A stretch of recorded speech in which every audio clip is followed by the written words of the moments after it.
gusali naman yan, Chik-Chik? Yan po ang simbahan, Nanay Matilda. Diyan po nagpupunta lahat ng mga taong gustong magdasal at humingi ng tulong sa Diyos. May gusto akong hilingin. Maaari ba akong humiling sa Diyos na sinasabi mo? Oo naman po, Nanay Matilda. Lahat naman po ng tao, pinakikinggan ni Lord. Wala po siyang pinipili. Chik-Chik, nais kong pumasok sa loob ng simbahan. Gusto kong humiling sa kanya.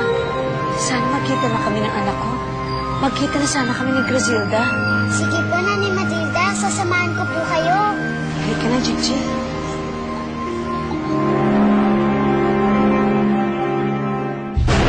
Kinagal ko pinangarapin ni Mama ito eh.